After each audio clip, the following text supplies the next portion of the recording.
Maintenant, au Maroc, au sud-est du pays, dans une vallée dont le nom fait rêver, celle des 1000 palais. On l'appelle aussi le Colorado du Maroc, tant ces bâtisses ocres comme les falaises se fondent dans le paysage. Elles sont les meilleurs témoins de l'histoire et de la culture berbère.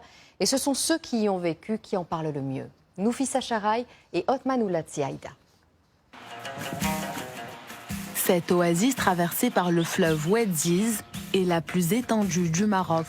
Elle offre un spectacle unique. Des palais en ruine, occupés aujourd'hui par des oiseaux dont c'est devenu le refuge. Des falaises de calcaire rouge et des palmiers à l'infini. Bienvenue dans la vallée des 1000 palais, merveilles archéologiques qui ont connu leur âge d'or au 19e siècle. Ils appartiennent au patrimoine immémorial de la culture berbère. Regardez, il est très magnifique. Il y a les montagnes, la forêt, la rivière. Pour accéder à ce havre de paix qui a traversé l'histoire, nous empruntons un passage obligé. Ce tunnel taillé dans la roche. 62 mètres de long, 6 mètres de large et 3 mètres de hauteur, un exploit pour l'époque. Il a été creusé à la main en 1928 par la Légion étrangère pour faciliter le passage des troupes sous le protectorat français. De l'autre côté, les gorges du Ziz et ses palais ancestraux étalent leur richesse. Nous voilà en territoire berbère. Première halte, le palais d'Ifri. Ifri, ça signifie la grotte. On dit qu'il y avait ici des pierres précieuses. Ces palais servaient souvent de citadelles fortifiées aux tribus berbères qui combattaient les occupants français.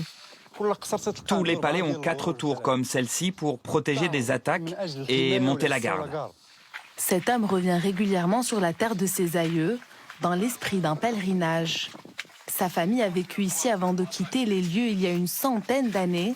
Gardien des murs, il vient ici pour se souvenir de ses racines. Vous sentez cet air pur? C'est pour ça que je reviens ici, sur cette terre heureuse, sentir l'odeur de nos parents et de nos grands-parents.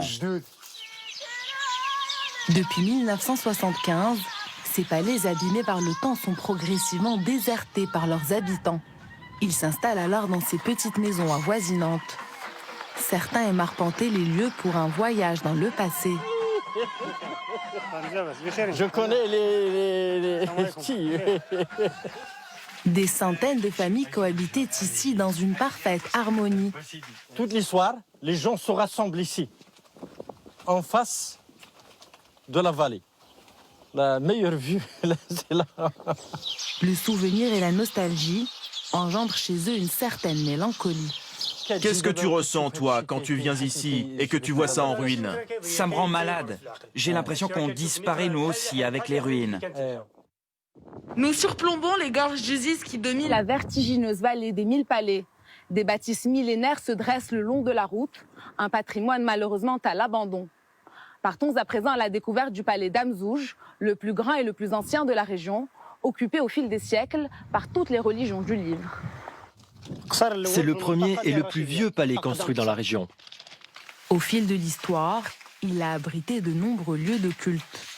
Allez, voilà, c'est la direction pour la prière, Qibla, Salat et le musulman. Déjà, les parents disent il y a Qibla ici, la direction ici. Je pense que c'est les Juifs.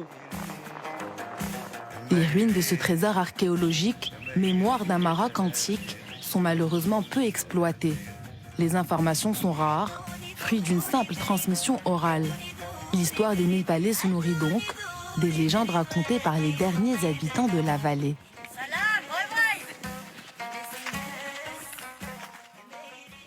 Continuons.